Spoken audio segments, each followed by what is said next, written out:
मित्राणि शुभसन्ध्या। OSSTET निमित्तं ये सिद्धतां कुर्वन्ति ऐसमः तेषां कृते अद्यतनसत्रम् अत्यन्तं महत्त्वपूर्णम् अस्ति।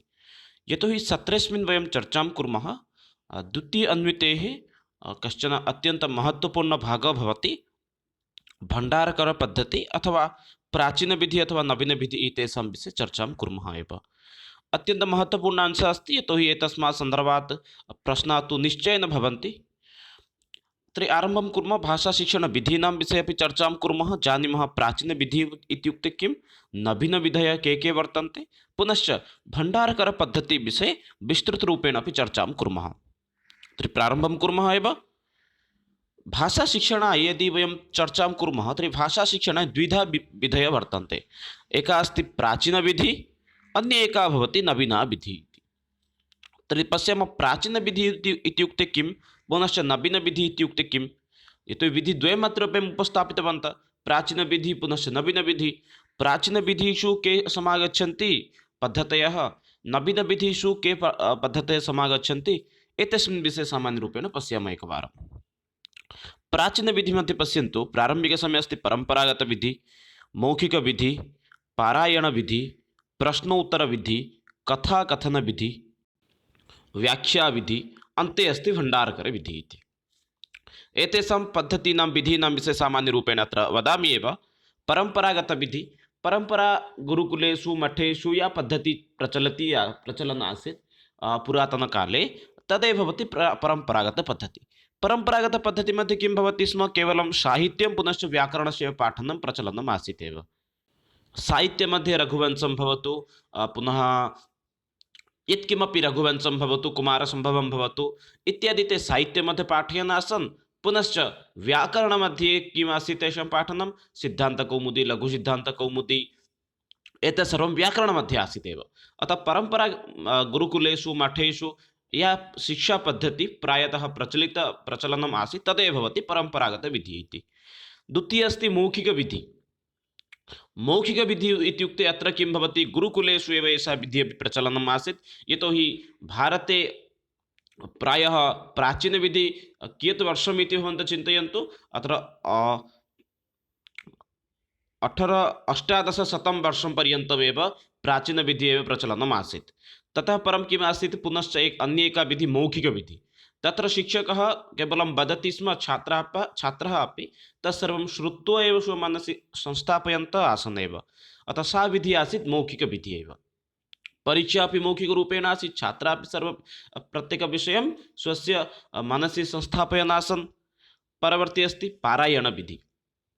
पारायणविधिमध्ये एतदपि प्राचीनगुरुकुलेषु एव प्रचलनम् आसीत्। यथा रामचरितमानसस्य पारायणं भवति केवलं तत्र उपविश्य केवलं रटनं करणीयमेव तदेव भवति पारायणविधिः। प्रश्नोत्तरविधिः वयं द्रष्टुं पारयामः। पुस्तकस्य नाम अहं विस्मरामि। तत्र प्रश्नोत्तरमाध्यमेन एव तत्र प्रत्येकस्य विषयस्य समाधानं भवति। छात्रः प्रश्नं करोति शिक्षकः तस्य उत्तरं ददाति तदेव भवति प्रश्नोत्तरविधिः इति। व्याकरणग्रन्थस्य एव तद् नाम भवति। प्रायमन्ये प्रौढमनोरमा मध्ये एव शिक्षकछात्रयोः वार्तालापः चलति। तत्र शिक्षकः प्रश्नं करोति, छात्रः प्रश्नं करोति, शिक्षकः तस्य समाधानं करोति एव। परवर्तिकाले अस्ति कथाकथनविधिः। गपद्वारा एव ते शिक्षकः केवलं छात्रान् उपदेशान् ददाति। कथाकथनविधिमध्ये पञ्चतन्त्रकथाः हितोपदेशस्य कथा उक्त्वा एव छात्राणां मनोरञ्जनं शिक्षकः करोति। व्याख्याविधिमध्ये केवलं कस्यचित् ग्रन्थस्य व्याख्यानम् एव तत्र आचार्यः कुर्वन्तः एव आसन्। अतः एताः विधयः यदा समाप्तिः जातः अन्ते आगच्छति भण्डारकरविधिः इति। भण्डारकरविधिः एव परवर्तिकाले आङ्ग्लसर्वकारस्य काले एव 1717 इति वक्तुं शक्नुमः। एतस्मिन् काले एव एतस्य विधेः एव सृष्टिः भवति। एतः आसन् खलु प्राचीनविधिः। इदानीं पश्यामः नवीनविधीनां सम्पर्के। परवर्ती क्षेत्रे नवीनविधीनां सृष्टिः भवति यत्र प्रत्यक्षविधिः, पाठ्यपुस्तकविधिः, विश्लेषणात्मकविधिः, अन्ते अस्ति समाहार अथवा संयुक्तविधिः। एतेषां विषये परवर्ती समये वयं स्पष्टतां कुर्मः। विस्तृतरूपेण अपि एतेषां विषये चर्चां कुर्मः। इदानीं संक्षेपेण एव अत्र वदामि। प्रत्यक्षविधिः अर्थात् डायरेक्ट मेथड भवति। या कापि भाषां भवतु तया भाषा एव पाठनीयम्। अतः तादृशीं विधिं प्रचलनाय एव प्रत्यक्षविधिः एव वदति। एषा विधि प्रायः नवदश 1900 वर्षे एव एतस्य सृष्टिः जाता। पाठ्यपुस्तकविधिः तदनन्तरं भवति। पाठ्यपुस्तकानां सहायताद्वारा एव पाठनं, विश्लेषणात्मक प्रत्येकं विषयं विश्लेषणं कृत्वा पाठनं तदपि नवीनविधिः। एवं प्रकारेण एतेषां विधीनाम् एव परवर्तिसमये सृष्टिः भवति। इदानीं वयम् अद्यतन अस्माकं यद् विधिः अस्ति तेषां विषये, अर्थात् परीक्षा उपयोगिनः अस्माकं ये विधयः सन्ति तेषां विषये किञ्चित् पश्यामः। अस्माकम् OSCT परीक्षा मध्ये व्याकरण अनुवादपद्धतिः अथवा यद् वयं वदामः भण्डारकरपद्धतिः तदपि पठामः। परोक्षपद्धतिः पठामः, इण्डैरेक्ट् मेथड्। प्रत्यक्षपद्धतिः अपि उपयोगी अस्ति, एतदपि पठामः। आरोह अवरोह पद्धति उभयोः पद्धति प्रचलनं भवति व्याकरणशिक्षणे, एतद्वयमपि पठामः। अन्वयपद्धति पद्यशिक्षणे प्रचलति, एतदपि पठामः। अतः मूलभूतरूपेण एवं असामान्यरूपेण किञ्चित् वयम् एतेषां विषये प्रत्येकस्मिन् दिवसे एकमेकं पद्धतिं चर्चां कुर्मः एव। तर्हि प्रारम्भिकसमये भवन्तः द्रष्टुमर्हन्ति एव व्याकरण अनुवादपद्धतिं जानीमः। ततः पूर्वं सामान्यरूपेण भारतीयशिक्षाव्यवस्थां सामान्यरूपेण पश्यामः। यदि वयं भारतीयशिक्षाव्यवस्थां पश्यामः तर्हि प्राचीनकाले प्राचीनमठेषु मन्दिरेषु परम्परागतविधिना शिक्षणं प्रचलति स्म। परवर्तिक्षेत्रे किम् अभवत्, टोल् संस्था अपि निर्माणम् अभवत् एव। अन्यम् एकं द्वितीयप्रकारशिक्षाव्यवस्था आसीत्, यत् आसीत् आङ्ग्लमाध्यमेन शिक्षणं। परवर्तिसमये भारतीयक्षेत्रे यदा आङ्ग्लाः प्रवेशं कृतवन्तः तेषां विकासार्थं ते किं कृतवन्तः, मिशन् विद्यालयं, ते विद्यालयस्य एकं प्रोजेक्ट्वत् एव कार्यं प्रारम्भं कृतवन्तः। यस्य नाम आसीत् मिशन् विद्यालयः। मिशन् विद्यालये एव केवलम् आङ्ग्लछात्राः पठिष्यन्ति। पुनश्च भारते ये खलु उच्चपदवीषु सन्ति तेषां पुत्राः पठिष्यन्ति। एवं प्रकारेण किञ्चित् ते नियमं कृत्वा विद्यालयानामेव अत्र प्रारम्भं कृतवन्तः। अन्यथा प्रारम्भिकसमये परम्परागतशिक्षणे प्राचीनमठ अथवा मन्दिरेषु एव शिक्षणं प्रचलनम् एव आसीत्। प्रथमतया भारते आङ्ग्लविद्यालयस्य आरम्भः लोर्ड् प्रथमविद्यालयः भवति आङ्ग्लानां बङ्ग्लाराज्ये, अर्थात् इदानीन्तन पश्चिमबङ्गे एव प्रारम्भः अभवत् 1783 तमवर्षे। परवर्तिसमये भारते 330 आङ्ग्लविद्यालयः आरब्धः एव। यथा इदानीम् OAV विद्यालयः अस्ति, एकः एव OAV विद्यालयस्य प्रारम्भः अभवत्। अनन्तरम् इदानीम् उत्कले प्रायः 100 OAV विद्यालयाः सन्ति एव। तथैव आङ्ग्लजनाः किं कृतवन्तः, प्रारम्भिकसमये एकस्य विद्यालयस्य निर्माणं कृतवन्तः 1783 तमवर्षे। तदनन्तरं 30 विद्यालयानाम् एव ते सम्पूर्ण भारते निर्माणं कृतवन्तः। परवर्तिकाले ते बहवः विद्यालयाः अपि भारते निर्माणं कृतवन्तः। एतद् भारतीयशिक्षाव्यवस्थाविषये सामान्यचिन्तनमेव अस्ति एव। इदानीं पश्यन्तु भण्डारकरपद्धतिः अथवा व्याकरण अनुवादपद्धतिविषये। एते सृष्टिः कदा भवति, 1835 तमवर्षे लोर्ड् मेकाल् द्वारा विकसितशिक्षायाः पद्धतिः भवति भण्डारकरपद्धतिः। वयं जानीमः एव, भारते बहुषु स्थानेषु जनाः वदन्ति मेकाल् शिक्षायाः विरोधं भवतु। लोर्ड् मेकाल् महोदय 1835 तमवर्षे एव लोर्ड् मेकाल् किं करोति, लोर्ड् मेकाल् द्वारा विकसितशिक्षापद्धतिः एव भारते अपि विकसितं भवति। तदा डॉक्टर रामकृष्णगोपाल भण्डारकर महोदयेन अस्य विधेः प्रारम्भं भारते करोति। अतः एतस्य विधेः नाम भण्डारकरविधिः इति भवति। तदा प्रारम्भं कः करोति, डॉक्टर रामकृष्णगोपाल भण्डारकरः एतस्य विधिः एव प्रारम्भं भारतवर्षे करोति। अतः तस्य नाम्ना एव भारते भण्डारकरविधिः इति प्रचलति। व्याकरण अनुवाद विधि विषये रामकृष्ण गोपाल भण्डारकर महोदय पुस्तकद्वयं लिखन्ति। एकः अस्ति मार्गोपदर्शिका, अन्यमेकं संस्कृत मन्दिरान्तप्रवेशिका। एवं प्रकारेण पुस्तकद्वयम्, अर्थात् अनुवादपद्धति व्याकरण अनुवादपद्धति विषये पुस्तकद्वयं ते रचयन्ति डॉक्टर गोपालकृष्ण भण्डारकर महोदयः। पुस्तकस्य नाम अस्ति मार्गोपदर्शिका, अन्यमेकम् अस्ति संस्कृतमन्दिरान्तप्रवेशिका इति। पाश्चात्यपद्धत्याः प्रभावः अपि अत्र दृश्यते। पाश्चात्य अर्थात् वैदेशिकानां प्रभावः, वैदेशिकाः यथा पाठयन्तः आसन् तस्य प्रभावः अपि अत्र पूर्णरूपेण दृश्यते एव। यदि वैदेशिकानाम् एव अवदानम् आसीत्, वैदेशिकः लोर्ड् मेकाले एव एतस्य प्रारम्भं करोति स्वप्रदेशे। परवर्तिसमये डॉक्टर भण्डारकर महोदय तस्मात् प्रभावितं भूत्वा एव एतद् भारते प्रचलनं करोति। अत्र नियमः किमासीत् भण्डारकरपद्धतिः अथवा व्याकरण अनुवादपद्धति मध्ये संस्कृतात् आङ्ग्लभाषा पुनः आङ्ग्लभाषातः संस्कृतम् अनुवादं करणीयम्। अर्थात् यदि भाषां वयं पठामः, यदि सा भाषा यथा संस्कृतम् अस्ति, इदानीं कश्चन नूतनः जनः आगच्छति संस्कृतं पठितुं, सः तु संस्कृतं न जानाति, अतः सः किं करोति, प्रारम्भसमये कस्यचित् सहायताद्वारा सः सम्पूर्णं विषयं संस्कृतात् आङ्ग्लभाषां प्रति अनुवादं करोति। इदानीं सः भावम् अवगतवान्, विषयान् सः ज्ञातवान्, इदानीम् आङ्ग्लभाषातः पुनश्च तं विषयमेव संस्कृतं प्रति एव अनुवादं करोति, तत्र स्वस्य अभिव्यक्तिं प्रकटयति। परवर्ती समये एषा विधि विषये शिवराम आप्टे महोदय एकं पुस्तकमपि लिखितवान्, यत्र यस्य नाम अस्ति स्टूडेण्ट् गैड् टु संस्कृत कम्पोजिशन् एव। शिवराम आप्टे महोदय अपि एतस्मिन् सन्दर्भे एकं पुस्तकं लिखति, यस्य नाम भवति स्टूडेण्ट् गैड् टु संस्कृत कम्पोजिशन् इति। पद्धत्याम् अनुगुणं कण्ठस्थीकरणस्य अपेक्षया बोधशक्तेः जागृतकरणीयम्, अभ्यासाय अधिकं बलं ददाति। एतस्यां पद्धत्यां किं भवति न, मुख्यतः पूर्वं किम् आसीत्, अस्माकं प्राचीनपद्धतयः भवन्तः द्रष्टुम् अर्हन्ति। क्षणमेकं, हा, प्राचीनपद्धतिमध्ये परम्परागतपद्धतिः भवतु अथवा मौखिकविधिः भवतु, पारायणविधिः, अत्र सर्वत्र किम् आसीत् एव, कण्ठस्थीकरणस्य एव प्रभावः अधिकः आसीत् एव। परम्परागतपद्धतिमध्ये अपि शिक्षकः विषयान् पाठयति, अनन्तरं छात्राः तदेव वारं वारं रटनं कुर्वन्तः आसन्। किन्तु व्याकरण अनुवादमध्ये तथा नियमः न आसीत् एव। तत्र केवलं कश्चन विषयम् अवगच्छति, अनन्तरं तस्य भावं स्वस्य मातृभाषा एव प्रकाशयति। अतः एषा काचित् एका उत्तमा पद्धतिः आसीत् इति जनानां मतम् आसीत् तस्मिन् काले। यतोहि कण्ठस्थीकरणस्य अपेक्षया बोधशक्ति उपरि एव अधिकं बलं ददाति। परवर्ती बिन्दुः अस्ति, विधिद्वारा प्रारम्भे संस्कृतव्याकरणस्य उदाहरणेन सह व्याख्या भवति।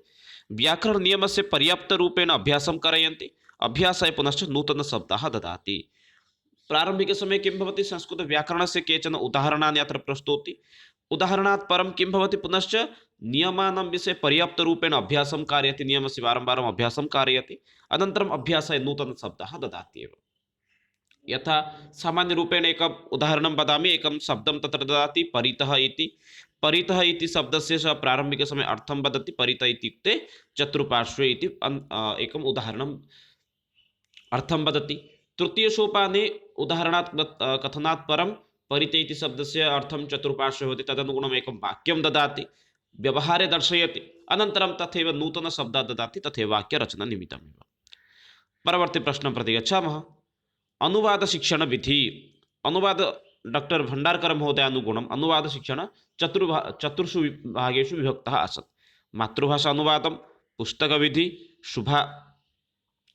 क्षणमेकं, हा, दुभाषीय विधि, तुलना एवं अनुवाद विधिश्च चतुर्षु भागेषु विभक्तः आसन्। मातृभाषा विधि, पुस्तक विधि, दुभाषीय विधि, तुलना एवं अनुवाद विधिश्च। मातृभाषा अर्थात् कश्चन आङ्ग्लजनः अस्ति, संस्कृतस्य अभिज्ञानशाकुन्तलं पठितुम् इच्छति, अतः सः किं करोति, अभिज्ञानशाकुन्तलम् आङ्ग्लभाषा अनुवादं करोति, कञ्चित् उक्त्वा अनन्तरं तदेव पठति, मातृभाषा पठति, तदेव भवति मातृभाषा अनुवादविधिः इति। पुस्तकविधि, पुस्तकमध्ये यत् किमपि अस्ति तस्य अनुवादमेव पुस्तकविधिः इति उच्यते। दुभाषीय विधि, अत्र किञ्चित् नियमाः किञ्चित् कठिनाः सन्ति। यथा प्रारम्भिकसमये ग्रहणाय सः किं करोति, मातृभाषां विषयान् अनुवादं करोति, पुनश्च मातृभाषातः किं करोति, अन्यभाषां प्रति, संस्कृतं प्रति पुनश्च अत्र अनुवादं करोति। अतः एतद् भवति दुभाषीय, भाषाद्वयद्वारा एव अत्र अनुवादं भवति, अतः एतद् भवति दुभाषीय विधि। परवर्ती क्षेत्रे अस्ति तुलना एवं अनुवाद विधिश्च। तुलनां कृत्वा अपि अनुवादं करोति, यथा अनुवादं करोति अनन्तरं तुलनां करोति, आङ्ग्लकवि पुनश्च संस्कृतकवि मध्ये तुलनां करोति। अतः एवं प्रकारेण मूलतः तु कदापि प्रश्नः आगच्छति, तथापि यद् मातृभाषाविधिः विषये चर्चां करोतु अथवा मातृभाषाविधिः अथवा पुस्तकविधिविषये प्रश्नम् एवं भवति, भण्डारकरमतानुसारं अनुवाद अथवा शिक्षणविधिः कथितः इति। तत्र चतुर्षु भागेषु विभक्ता इति वयं लिखितुं पारयामः एव। भण्डारकर मध्ये के गुणाः आसन् तेषां विषये सामान्यरूपेण चर्चां कुर्मः, अनन्तरं दोषाणां विषये चर्चां कुर्मः, अन्ते केचन मुख्यप्रश्नानां विषये अपि चर्चां कुर्मः। गुणाः के आसन्, अनया विधिया स्थूलतः सूक्ष्मं प्रति, सरलतः कठिनं प्रति, ज्ञाततः अज्ञातं प्रति तथा च मनोवैज्ञानिका नियमान् विषये ध्यानं दीयते। अत्र मुख्यतः किमासीत्, कश्चन स्थूलतः सूक्ष्मं, स्थूलविषये भवति किम्, उदाहरणं भवति स्थूलः विषय नियमान् वक्तुं शक्नुमः, किन्तु उदाहरणानाम् उपस्थापनं बहु कष्टदायकं भवति। अतः स्थूलतः सूक्ष्मक्षेत्रं प्रति गमनम् अत्र भवति स्म। अर्थात् प्रारम्भिकसमये तस्य स अर्थं जानाति स्म, अनन्तरं तस्य भावं स अवगच्छति स्म। अतः स्थूलात् सूक्ष्मं प्रति, सरलतः कठिनं प्रति। सरलं भवति किम्, उदाहरणानि यदा वयं प्रस्तुतं कुर्मः तदा बहु सरलं भवति। विषयाणां ज्ञानं यदा भवति तदापि बहु सरलं भवति। अतः सरलात् कठिनं प्रति गमनं, कठिनं भवति, विषयः भवति बहु कठिनकरं भवति। ज्ञाततः अज्ञातं प्रति तथा च मनोवैज्ञानिकानां नियमान् अत्रापि ध्यानं भवति। ज्ञात अस्माकं मातृभाषा यद् भवति तद् ज्ञातं भवति, अज्ञातम् अन्यभाषा मध्ये भवति। अतः ज्ञातत् अज्ञातं प्रति। पुनश्च मनोवैज्ञानिकानाम् अपि नियमः आसीत्, यदि विषयं न अवगम्य यदि वयम् अधिकं केवलं रटनं कुर्मः तर्हि तत्र बहु समस्या भवति इति। किन्तु तत्रापि एतेषु विषयेषु अपि ते ध्यानं दत्तवन्तः एव। अग्रेपि अस्ति, कठिननियमान् परित्यक्त्वा सरलवर्गीकरणे प्रस्तुतं कुर्वन्ति। पुनः पूर्वं नियमः किम् आसन्, कठिनः आसन्, केवलं रटनं बहु कष्टदायकं भवति स्म, स्मरणमध्ये स्थापनम् इतोपि कष्टदायकम् आसीत्। किन्तु इदानीं किम् आसीत्, कठिननियमान् परित्यक्त्वा, ये कठिननियमाः आसन् तेषां परित्यज्य सरलवर्गीकरणरूपेण वयं तस्य प्रस्तुतं कृतवन्तः। येन छात्राः अथवा ये केऽपि जनाः विषयं पठितुम् इच्छां कृतवन्तः तेषां कृते बहु सरलं जातं। यथा एकं यदि पुस्तकं कश्चन प्रददाति अभिज्ञानशाकुन्तलस्य संस्कृतं, पुनश्च तस्य उत्कल अनुवादः, प्रायः सर्वे एव तस्य उत्कल अनुवादं पठितुमेव इच्छां करिष्यन्ति। अतः कठिननियमान् परित्यक्त्वा सरलवर्गीकरणमेव अत्र बोधयति। दोषाणां विषये चर्चां कुर्मः। अत्र किम् आसीत्, अत्र के दोषाः आसन्, यथा अनुवादकारणात् उच्चारणं छात्राः विस्मृतवन्तः, गतिमपि विस्मृतवन्तः, तथा संस्कृतभाषायां प्रवाहरूपेण ते वक्तुमपि असमर्थाः आसन्। परवर्ती समय अनुवादकारणात् सम्भाषण पुनश्च श्रवणे अपि तथा विकास छात्राणां न अभवत्। ते संस्कृते न वदन्ति स्म, शिक्षकाः छात्राः अपि संस्कृते न उक्तवन्तः आसन्। अतः सम्भाषणं तथा श्रवणस्य अपि विकासः अत्र न अभवत् एव। व्याकरण अनुवादस्य उपरि अत्र अधिकं बलं ददाति। परवर्ती बिन्दुः आसीत्, अनुवादो विषये एव एते अत्यधिकं ध्यानं प्रयच्छन्तः आसन् एव। अतः एते केचन एव दोषाः आसन् एव। अनुवादकारणात् एव मूलज्ञानं छात्राः न प्राप्नुवन्तः आसन् अपि। एते केचन नियमाः आसन् एव व्याकरण अनुवादपद्धतेः दोषाः। इदानीं प्रश्नानां विषये एव सामान्यरूपेण चर्चां कुर्मः। प्रश्नः अस्ति, राधा एका भाषाशिक्षिका कक्षायां छात्रान् एका कथां श्रावयति, कथां संस्कृतेन वदति, पुनः छात्राणाम् अवबोधनाय कथां मातृभाषया अनुवादं करोति। एतादृशी पद्धतिः का पद्धतिः भवति? अर्थात् सामान्यरूपेण राधा नाम्ना एका शिक्षिका अस्ति, या खलु संस्कृतेन कथां वदति, छात्राः न अवगतवन्तः, अतः पुनः तामेव कथां मातृभाषया अनुवादं कृत्वा तेषां कृते वदति। व्याकरण अनुवादपद्धति, हर्वटीय पंचपद्धति, पाठ्यपुस्तकपद्धति, परम्परागतपद्धति, चतस्रः अत्र विधीनां विषये उल्लेखः अस्ति। सम्यक् उत्तरं ये जानन्ति वक्तुम् अर्हन्ति एव। राधा प्रारम्भिकसमये कथां वदति, अनन्तरं तस्य अनुवादमेव कारयति, पुनश्च छात्राणाम् अवबोधनाय। अत्र सम्यक् उत्तरं भवति व्याकरण अनुवादपद्धतिः इति। यतोहि अनुवादपद्धतिमध्ये द्विभाषीयपद्धतिः अस्ति, तदनुगुणं राधा कक्षायां पाठयति। परवर्ती प्रश्नः अस्ति, हलाण्ड् देशात् MS विल्सन् भारतम् आगत्य संस्कृतं पठितुम् इच्छति। पठनात् परं हलाण्ड्वासीनां कृते संस्कृतपुस्तकानां स्वमातृभाषया अनुवादं करोति। एषा विधिः कथ्यते।